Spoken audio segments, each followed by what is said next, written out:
Rappelez-vous une chose. Celui qui abandonne une fois, abandonnera toute sa vie. C'est assez radical. Et pourtant, on peut constater que certains ont parfois tendance à abandonner et d'autres à persévérer. Donc qu'est-ce qui fait la différence? Si tu es parent et que tu vois parfois ton enfant et que tu te demandes comment tu peux le motiver pour le choix de ses études ou pour une activité, eh bien cette vidéo est faite pour toi. Si tu veux te lancer dans un projet mais que tu n'es pas certain, cette vidéo est également faite pour toi. Et également, si tu te rends compte que tu as des baisses de motivation et que tu ne sais pas trop comment les gérer, je t'invite à rester, parce qu'on se voit juste après le jingle. En attendant, je t'invite bien sûr à t'abonner, à liker, etc.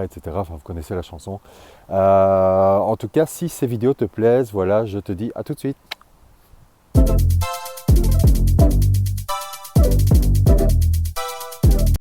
Salut, alors aujourd'hui une vidéo sur la motivation. Évidemment la motivation c'est quelque chose de passionnant, c'est quelque chose de très futile, de très volatile aussi.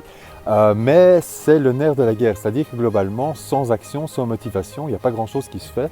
Donc voilà une vidéo pour voir comment justement augmenter fortement les chances de générer et de garder de la motivation.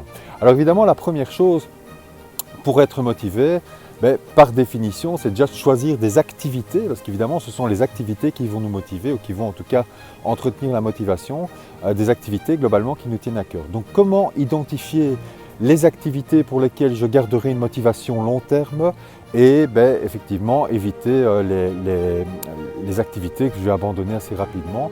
Donc évidemment, on va parler de deux grands types de leviers de motivation, puisque un premier levier, ce sont les motivations extrinsèques. Alors qu'est-ce qu'une motivation extrinsèque? Ce sont des motivations globalement qui nous viennent quelque part de l'extérieur, comme par exemple l'image sociale, d'accord? Je fais ça parce que c'est bien socialement, ou faire plaisir aux autres, ou parce que je prends un exemple, le choix d'études, c'est parce que mon copain fait ces études-là et je veux être avec lui.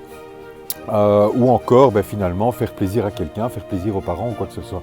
Alors évidemment, vous comprenez bien une chose, c'est que si le levier est externe, c'est-à-dire globalement si c'est pour faire plaisir, vous comprenez bien que quand ça va devenir plus compliqué, généralement les gens vont abandonner. Pourquoi? Parce qu'il n'y a pas une motivation profonde.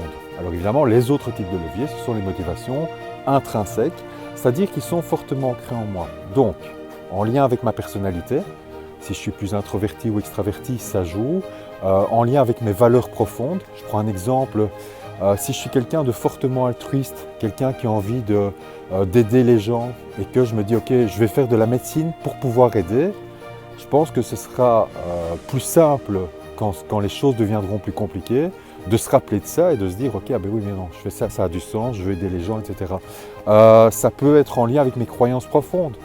Donc on le voit, on l'a vu avec des gens qui avaient des motivations un peu plus nébuleuses, mais effectivement, donc à un moment les kamikazes de Daesh, ils ne se sont pas lancés comme ça en se disant voilà, je vais finir ma vie. Il y a une question de croyance derrière, d'accord? Il y a une question d'adhésion à des croyances, ça peut être des questions d'éducation. Et donc ce sont des choses qui sont fortement ancrées en moi, qui sont profondément ancrées en moi.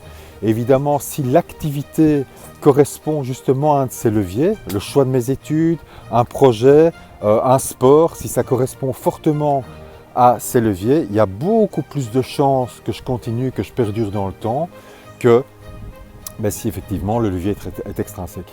Donc la première chose que je vais te conseiller de faire, c'est effectivement de prendre un peu de recul, de regarder si effectivement quel est le sens. Donc quand on dit motivation, on peut couper en deux un motif, action. Donc quel est le motif qui va me pousser à agir sur du long terme? Donc ça c'est une première bonne question à se poser. Alors évidemment, la motivation, une fois qu'on a fait ça, ce qu'on constate c'est que c'est jamais linéaire. C'est-à-dire que je connais personne qui garde tout le temps le même levier, le même degré de motivation, etc. Par définition, il y a des pics et des downs. Donc ça veut dire quoi? Ça veut dire qu'une fois qu'on est dans une période plus down, assez logiquement, le doute commence à venir, peut-être que les choses se compliquent, et c'est là qu'on aurait tendance à abandonner.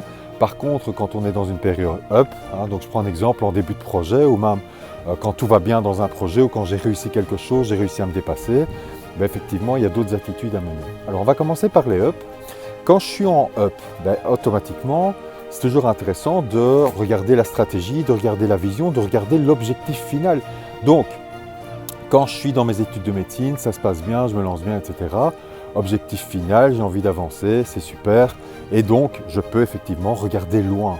D'accord, je me lance dans une activité sportive, un art martial par exemple, eh bien je peux viser la ceinture noire. Bon, même si on me dit souvent que ce n'est que le démarrage, la ceinture noire, mais globalement on a compris une chose, si je suis en up, il n'y a aucun problème, je peux regarder l'objectif final. Le problème c'est quand je suis en down, parce que si je suis en down et que je regarde l'objectif final, ben, je suis dans une période basse, c'est plus compliqué. C'est-à-dire que globalement ici, le conseil, ben, il est simple. Je vais vous donner un exemple. Je suis en montagne, je suis dans la gadoue, vraiment. J'ai 1 mètre de neige à passer, etc.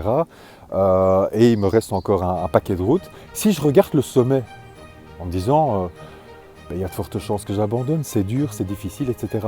Donc le pas le plus important à ce stade-là, c'est le petit pas suivant. Et en fait, quand je suis dans une période down, c'est toujours intéressant de non pas regarder l'objectif, mais de regarder en fait les moyens. C'est-à-dire, je vais me fixer entre guillemets des objectifs de moyens. Je prends un exemple. Au niveau sport, pour cet entraînement-là, eh bien, je dois réussir ça. Donc, je prends un exemple si c'est du tennis.